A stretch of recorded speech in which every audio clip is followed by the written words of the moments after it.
Hello everyone, and welcome to Snowfell Cinema, where we only show the most premium of tarot card readings. I'm going to start with a bit of a routine security check, so if you don't mind me, I'm going to grab my tools. Okay. And I'm just going to brush off around your aura to shake off any energies that you might have brought in that might not be suitable for this environment.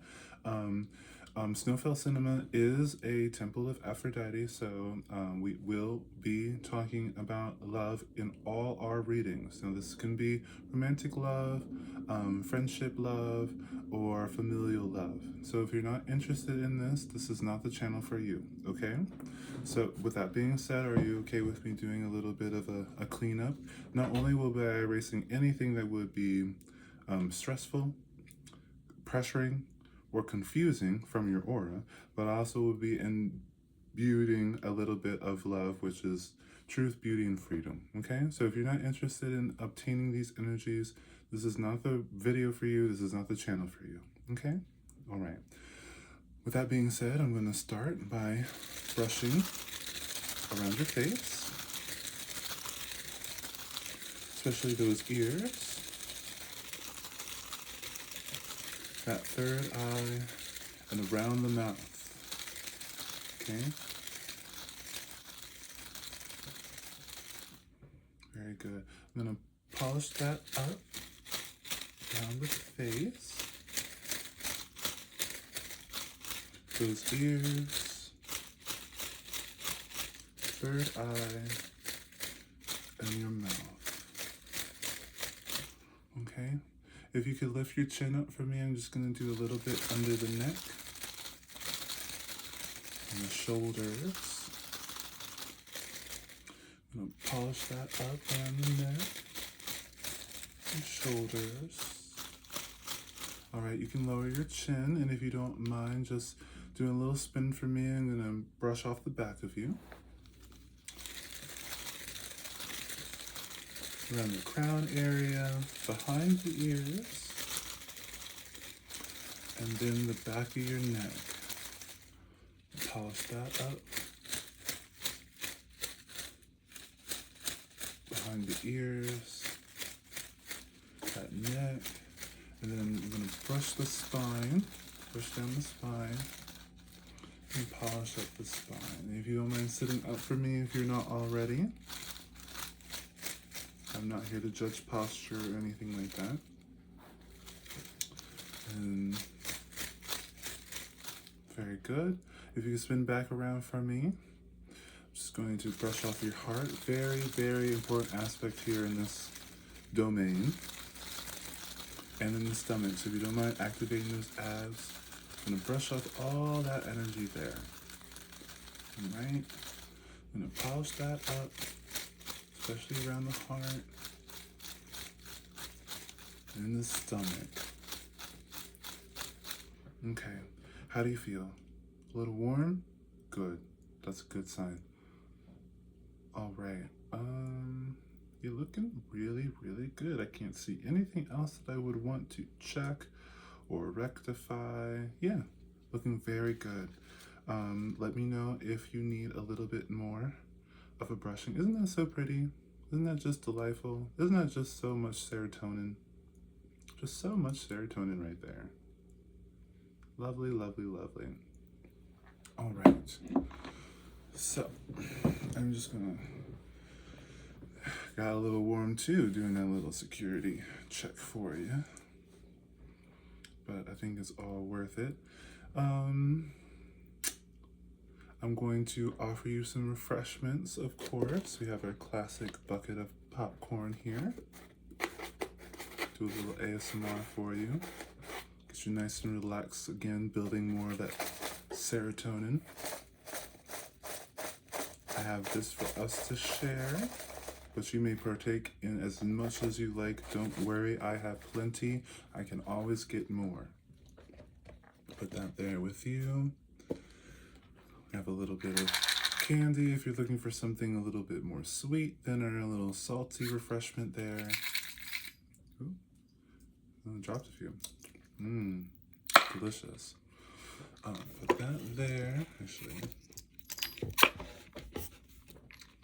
that with that. Got your beverage here for you. And I have mine, since we will be spending some time together. You know, just enjoying each other's company. So, be a little bit strange if I was offering you things and was not partaking myself. That's a good sign that it's not. Oh yeah, I think that's something interesting to talk about. If someone offers you food but does not eat that food, I wouldn't eat it, or I wouldn't continue to eat it. Okay? For whatever reason. All right? You're sharing a meal, not being given something. You know, if you don't know the story of Medea, I saw 555 when I said that. But if you haven't heard the story of Medea, sometimes a gift isn't a gift.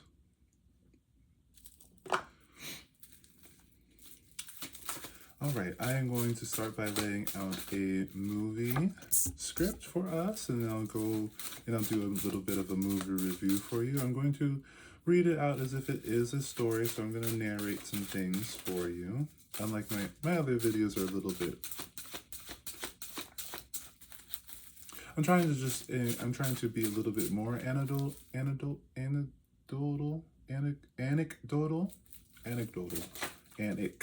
not anti. I mean, this could be relieving for you, so you can consider it an antidote.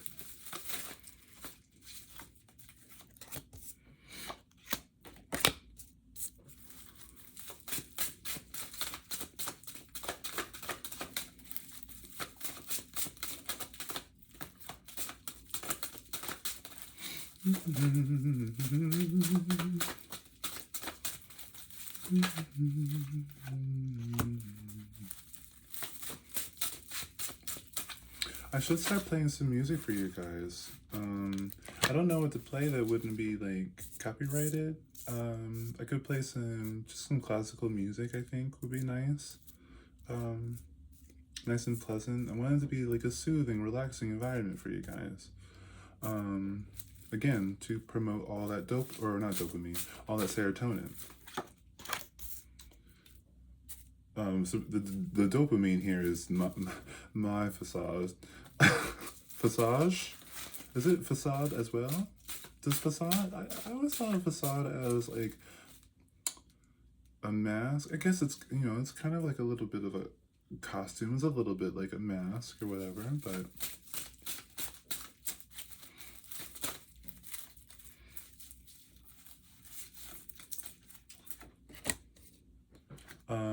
I'll work on some things to promote a little bit more dopamine here for you guys. I definitely want to be, I kind of want to be a pretty good example of what it is that you're looking for outside of this video. When it comes to relationships, especially a platonic one, like I kind of want to be like kind of like the ideal friend, I guess. Or at least I want to give examples of, I want to be an example of what dopamine, serotonin, and oxytocin combined looks like.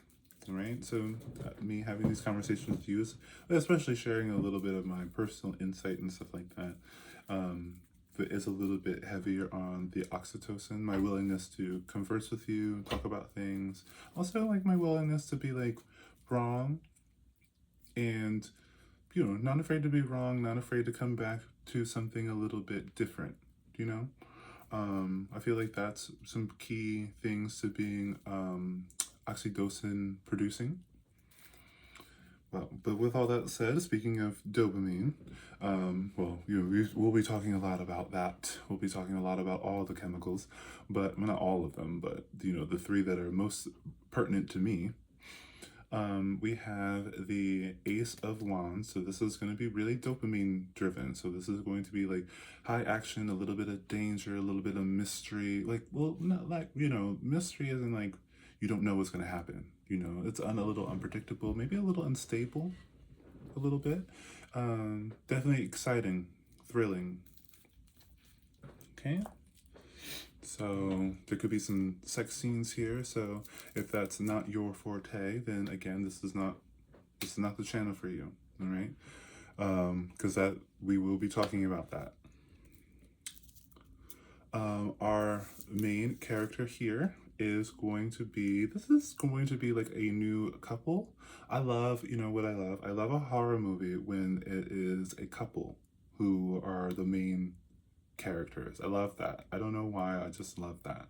It's very Poltergeist, very, there was another movie that was on top of my head, but I just lost it. But anyway, this could be a new couple, a new family. This is someone who is maybe family oriented, so they're going to be very much involved in familial love, and that's going to be heavy on the oxytocin. All right, so we got an action-packed movie, but our main character we got a dopamine movie, but our main character is highly into oxytocin. All right, under that supporting our oxytocin character or couple, we have the death card. So this could have been, this is giving me a little bit like, I kind of, this could be an action-packed horror movie because this is giving me like some type of loss. Maybe they lost a child or something like that, you know, or like a miscarriage or something like that. Or I mean, it definitely has gone through something like tough, which is interesting. So this could be like, we could be talking about trauma bonding here or whatever. Trauma bonding is something to be careful with. That is heavy on the oxytocin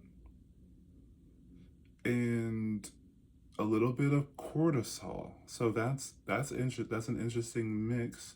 There's not a lot of dopamine there because it's not like exciting, you know. It gets your energy up, but not in a positive way. So this could be like a trauma dumping.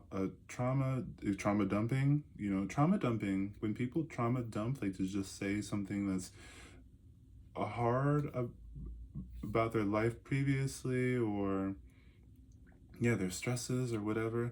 It's an attempt to trauma bond, and so this is probably coming from someone who had a childhood that did not allow for like good things to exist, like no dopamine. So it's like very like fear mongering.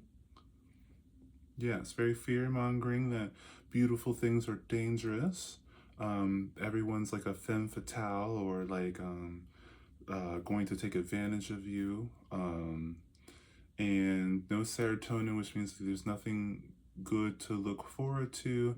And if it's good, there must be there must be something wrong. Okay, so if that sounds familiar to you and you have a relationship with someone who invokes that type of thing, you have a lot of oxytocin, but it's a trauma bonding situation. So that's a lot of stress as well. And stress means that you cannot have serotonin. You know, stress is the opposite of serotonin because you cannot relax. So you may, so if you relate to this, you may be a person who indulges in dopamine because it's like a pretty thing, and it can be stressful. Dopamine can make you feel stressed, that excitement, that thrill, or whatever. So you might associate it with your childhood as a good thing, because there is no such thing as a good thing, and that's just serotonin. Okay, so if you're pessimistic, that means you just didn't grow up with any serotonin, or your environment doesn't have a lot of serotonin. You don't know how to find serotonin, basically. Above our couple, our main character, who it seems like a couple who have trauma bonded together, we have the Two of Swords. So this is going to be like heavy decision making. This is going to be like heavy decision making. And this could be a stress response. So if you feel like you're like always doing damage control, and I feel like this has to do with a lot of borderline personalities. And borderline personalities. I don't believe. Well, it doesn't matter whether what I think that because personality disorders are rather difficult to transform, whatever it is. I was watching another video that was talking about like maybe we need to be a little bit more accepting of other people's personal or personality disorders and just kind of consider them as simply personalities. And so I'm practicing that right now. And so I do believe that at least one of our characters, if there's two, is going to be a little bit on the borderline personality. And so they would always be putting out fires and making sure everything is okay. And they might, and we always have the like the borderline rage, and that's usually when those efforts are not appreciated.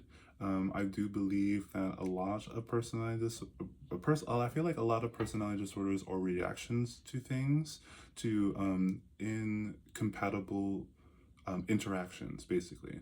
So if you do resonate as someone who was a little bit more on the borderline personality spectrum, then I think that it would be I think it would be advisable that you pay attention to your relationships and pour in all that energy that you have into those who have proven to be considerate or appreciative of your efforts. I think this would alleviate a lot of cognitive dissonance and a lot of that exceptional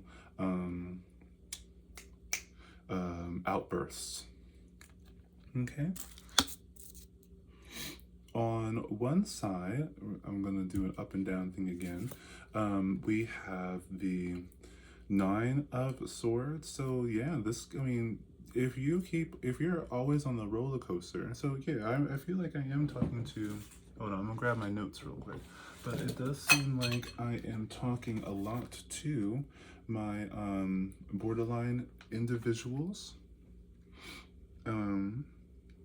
And so if you're always going through the roller coaster, the up and down of like giving and thinking that this is going to make so and so happy or whatever it is that you're trying to do, and it is that. I think that the borderline personality is very much on the spectrum of savior. They're the ones that will, like, run their credit card up to make someone happy, or they'll be exceptionally gracious and very social at times.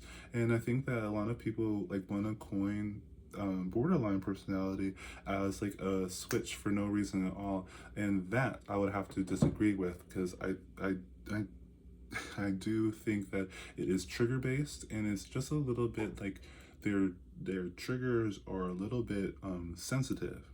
So I think that people who are in relationships with people who have been diagnosed with a borderline personality spectrum, that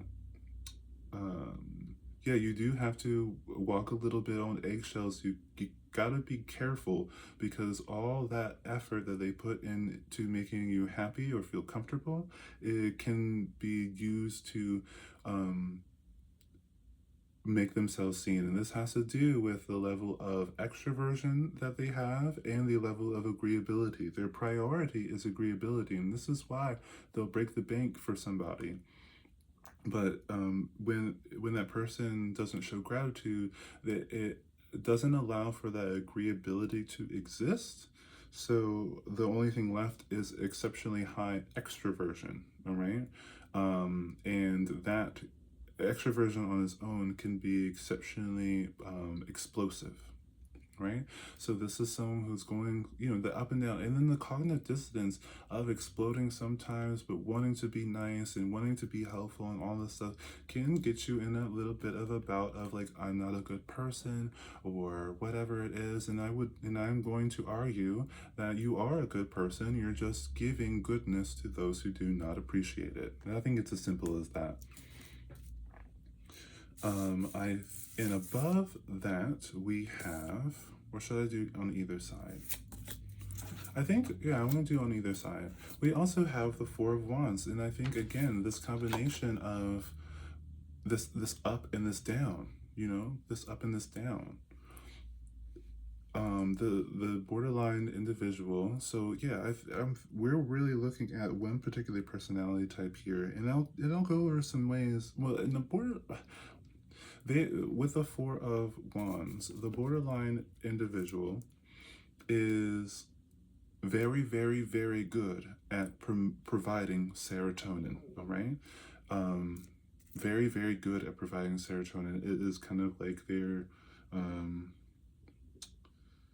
their key aspect, and what they're looking for in return is oxytocin. And when that's not provided, they believe that their efforts were wasted. And in a sense, it is, but just not based off the borderline person, but based on the person who's not appreciating the serotonin, basically. Above our Nine of Swords, we have the Strength card, and this is again that going over and over and over, and it always is that endurance, that ability to have those ups and downs and always come up and then, you know, make your way back down, and always come up and then make your way back down. So this is why it's a little bit like, this is, you know, what people get mixed up with, what they call it bipolar, but this, you know, borderline is not it. Well, this is not on them, this is on their environment.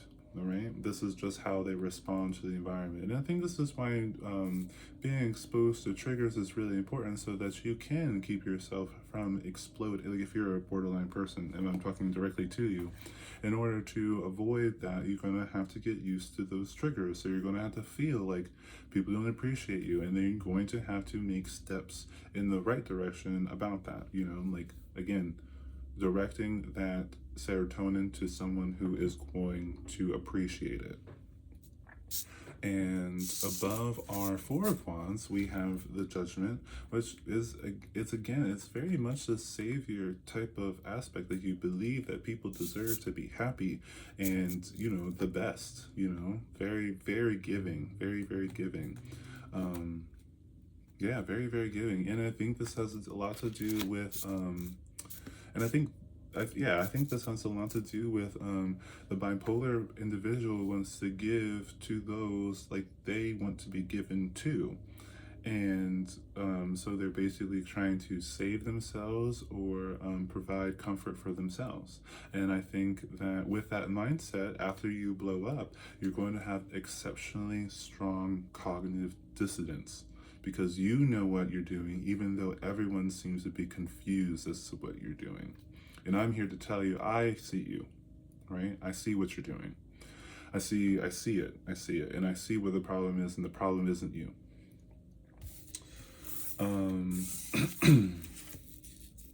Above our Nine of Swords in the Strength, we have the Hierophant, and this is going to be, you know, it's very routine. Very, like, up and down is a very routine thing for you. And I think this is why it's different than bipolar, because bipolar is like you'll be up for a long time and then you'll be down for a long time. And I know this is a little bit of a segue, and I'm always supposed to talk about interactions and stuff like that, but we kind of have to understand these mentalities so that we can understand how our interactions affect each other. And I think that this is something that is very like conditioned into other people. I think borderline people have been I could see it being a condition of like, you gotta be good, you gotta be good, you gotta be good, and then just to kind of like disregard when they're not as good as everyone thinks that they should be. It's a very, very like kind of harsh reality for the borderline individual. The world seems very harsh, and I don't disagree. I don't disagree at all. Above our Four of Wands and the Judgment, we have the Child of Pentacles, and again, this is like this kind of like need to like need to like be understanding. Like, this is a very understanding, very like wanting to know like why other people are like how they are, or do what they do. This is like, you know, the bipolar, or not bipolar, the borderline individual is exceptionally giving, exceptionally accepting, as long as you do not show a disregard for. As long as you can show positive regard, you'll always have an ally. And this is why I coined them as the savior personality. All right. And I think that when you're dealing with someone who is, if you suspect them to be borderline, if they identify as borderline, or they have been diagnosed as borderline, that if a borderline individual can put onto you a little bit of an insecurity because they're trying to save you. So if you have a personality type that doesn't think that they need to be saved, I think like a lot of antisocial I think a lot of antisocial personalities react poorly to a borderline's gift giving, because the savior aspect of the borderline can make you feel a little bit like a victim. And when you do run into a borderline individual or family, lover, friend, whatever, and they start making you feel like you're not doing things as well as you could, and it makes you feel a little bit sensitive, it's really important for you to describe that feeling in a way that is, you know, soft and understanding. And you can, it can be hard because you can feel really sensitive about it, but it's very important that you communicate your boundaries, and if you do it in a way that is respectful, or at least showing the gratitude for what you can see them trying to do, because they're just trying to help. That's kind of like the thing, they're just trying to help. It's important that you do not blow up on them, because they will blow right back at you, and then everything is just, and they will blow up. If you think you're blowing up, you're gonna see what blowing up is. And so that's what I can see as far as borderline personalities being a little bit difficultly situated in social environments because of that aspect. But I do think that lots of people take advantage of people providing serotonin to them, like food or comfort or whatever it is. And so they don't recognize it, and so they don't appreciate it, and this is when the fire starts, basically. On the side of, so I'm going to coin the side with the 9 of Swords, the Strength, and the Hierophant as heavy endurance, like routine, almost obsessive. It's almost obsessive, although obsessive is a different personality that we could talk about. I mean, and I think that an obsessive personality also has a hard time adjusting to the borderline's suggested saving. Okay, because the obsessive wants to be in control of everything, so they're not going to take very kindly to someone else telling them what to do when they believe they're the master of not only their own ship, but better equipped to run all the ships. That's kind of the social pitfall of being an obsessive personality type. But on the routine, almost obsessive aspect of our borderline individual here, we have the Elder of Pentacles and the Tower. So again, this is like someone who's exceptionally capable of great good and great disaster. This is the dynamic, and I think it's very fun. It's very fire and ice. So as far as an action thing going, we're really seeing, like, as far as a movie goes. Oh, I didn't even read it like a movie. Dang, I was going to, but maybe this is just a better way to do my readings, But yeah, this is just exceptionally, it's that fire in them. And it can be really, really warm and comforting, but it can get really, really hot. It's like summertime. I would say borderline people could be associated very well with the season of summer. Very, very summer energy. And if you don't make sure, if there's not enough water, then, in droughts, forest fires, all that other stuff can happen. So, and what I mean by with not enough water, that's not enough oxytocin. You need to be able to have conversations with a borderline person to make sure that this stuff doesn't happen. If you know someone who's borderline, the worst thing you can do, and you want to keep them, the worst thing you can do is not talk to them. You need to talk to them. You need to converse with them. You need to be confident enough in yourself to talk about your feelings, and I think that's why certain personalities can't do that. I mean, yeah. Um, you need a level of confidence in order to be around a borderline individual. They are going to exacerbate that in you. They're going to make you feel smaller because they're providing for you, and that makes them more of the parent figure. And so this is the mom. This is the mom of the friend group. All right, and if you have a borderline mom in your friend group, you're very, very, very lucky. But you also need to be very, very, very careful. On the side where it's very much like they just want to provide the best for everybody. They want everyone to have like a good time, and they want to be appreciated as the person who brings the good time.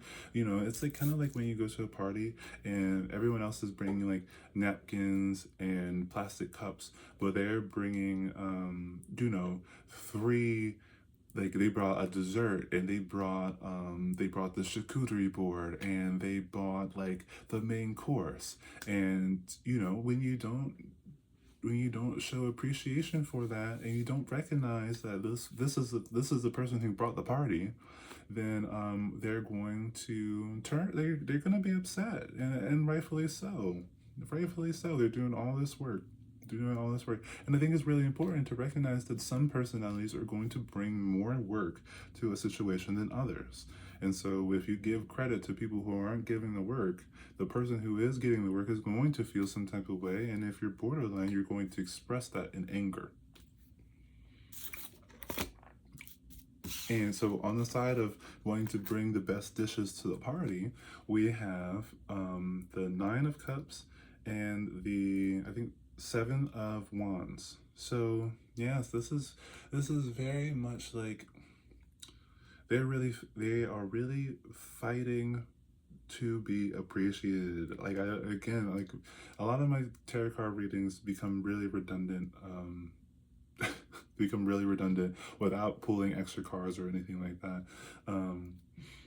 But yeah, this is someone like you don't know how hard it is to bring this energy, and it's like even though they have this energy, they're high in extroversion, they're high in agreeability,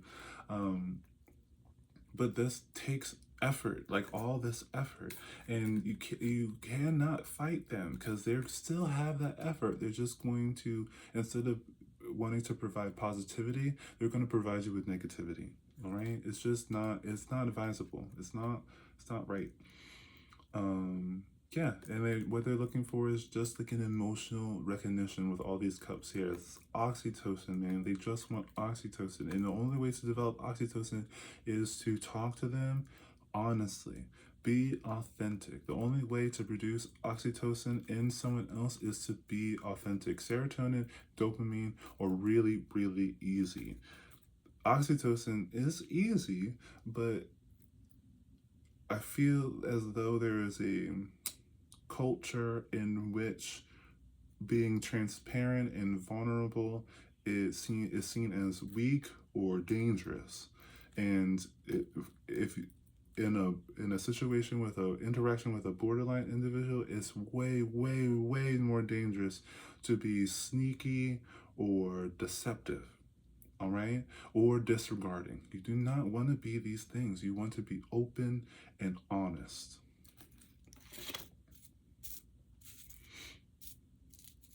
But that's why it's very important to discern who it is you're talking to, because being open and honest with a narcissist will get you a very different reaction than being open and honest with a borderline individual. And and I do think narcissism is a personality. It's a rather fixed personality, and we need to accept it. There is a place for a narcissist to exist, just maybe not in all the ways in which a narcissist wish to exist. And as we continue with our readings or whatever, we'll get deeper into comfortable places for everybody. Not that they have to stay there, but I think that if you're looking for peace and comfort, there's a place that's going to be more suitable for that than others. Okay, let's do these 3. I think I want one more.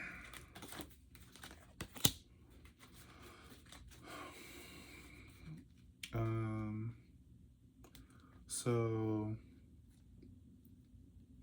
Snowfell Cinema might be changing. I might not be so much like a movie anymore. This is kind of like, I don't know. We'll see how things progress. But I do feel a change in the air. Oh, that's so cute. So cute. We have the 3 of Pentacles and a little confirmation burp there for our guidance, I suppose. I don't, just extra things to talk about. We have some time.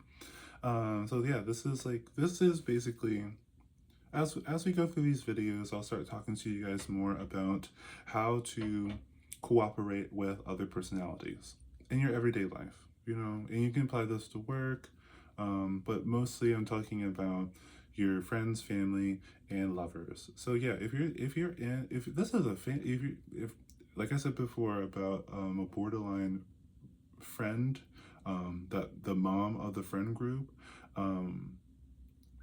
yeah, and they're going to show it, and like you're gonna know that you're likely borderline if you are providing, like if you carry a first aid kit with you, if you are, if you are, like, if that's the host, if you're the host of the party, usually you're providing the refreshments and all that other stuff. If you're the host, if you host, then you're likely going to be on the borderline spectrum. You're going to be there.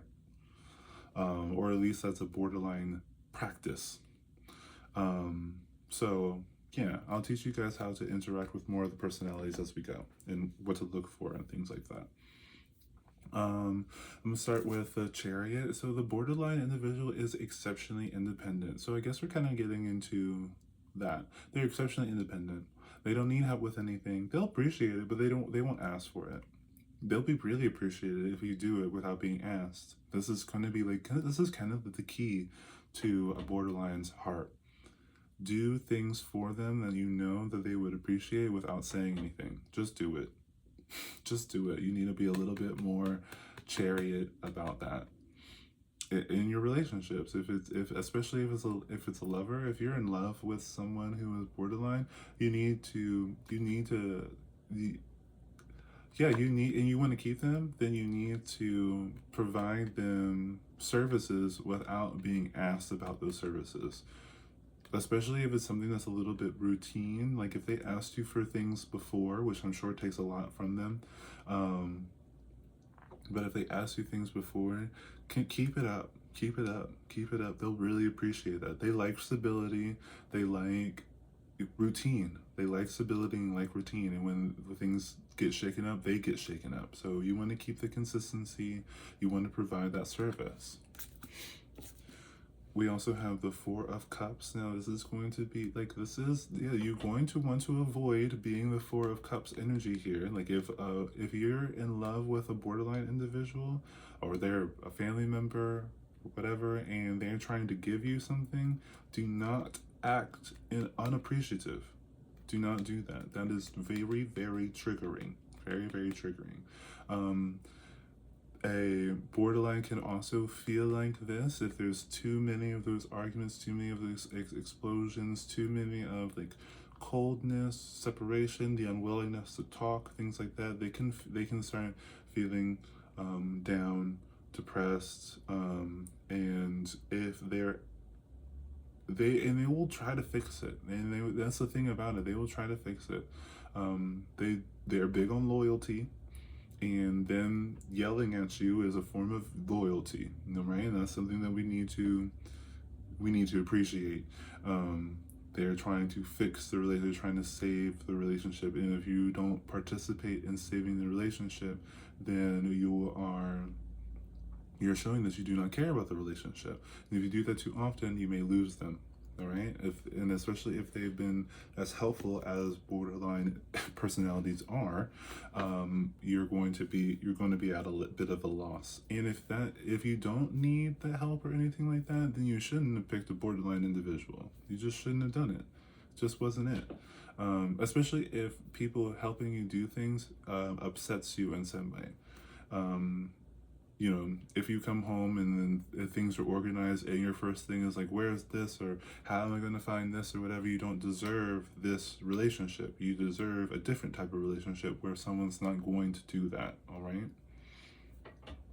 We also have the Tower card here again. This is eggshells, and like not only do they make not only will a borderline person make you feel like everything's awful and terrible and the world's falling apart through their actions, being explosive and aggressive and violent even, they'll feel that too. They feel that. They're very reflective, very absorbent of energy. And then we have the Child of Wands. And so this is someone who is like very, very willing to put effort into the relationship. And if you are willing to put effort into the relationship, that is the best interaction you can have. I would say definitely think about whether or not you are in a relationship with someone who is borderline, because that can be a really good avenue for this kind of like fun, spontaneous energy. Like this is the borderline individual wants to go out and do things and make plans and have a good time. And if you want to do that too, then this is going to be the perfect person to do that with. And not only will they run around and do this stuff with you, but they'll make sure that you stay safe, which is kind of like, again, if you have a borderline mom friend, you were very, very lucky. That's the baddie who like kind of like stands up for you, like that little meme where it was like, they said no tomatoes. That's the person. They're exceptionally loyal. And that is a trait that a lot of people appreciate, or at least a lot of personalities do appreciate it as something that's seen as a virtue. I think that there are some personality types that don't value that, and that's perfectly fine. But definitely don't get mixed up with a borderline, because you're gonna have a terrible time. You both are gonna have a terrible time. Yeah, I think that's all I have for you today on that. Trying to think if there's anything else. No, I think that was a really good one. I didn't think that we were going to talk solely about one type of personality, although I did want to bring in the personality analysis into this. I guess we haven't talked anything about dopamine when it comes to the borderline personality, and I think that that can vary. I think that a borderline enjoys being able to induce dopamine in others. Like they like to put on they'll put on the costuming, the dopamine costuming, but it needs to be reciprocated. It needs to be appreciated. You need to flatter in order for that to be consistent. Otherwise, they'll stop doing it. They're very much like, if it's not working, it's not working. Their consistency comes in the willingness to continue to try. Their consistency does not come on its own when when it's about just like when it comes to like a routine activity, they're a little bit all over the. They're not really routine in that sense, but they're always willing to try. They're always enduring.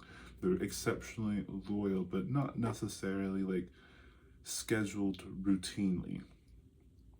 So yeah, so if you're friends with someone who's borderline, help them out by flattering their dopamine aspects, like, you know, looking good, you know, talking about how good their new hairstyle looks, or, you know, like, you know, that's hot stuff, you know, and then use verbiage like that. It's hot stuff, like that color, this, you know, that's a sexy color on you. You know, you can do this as friends and as family as well. You can be very supportive about how someone would be seen by, like, whatever gender or sex that it is that they are interested in.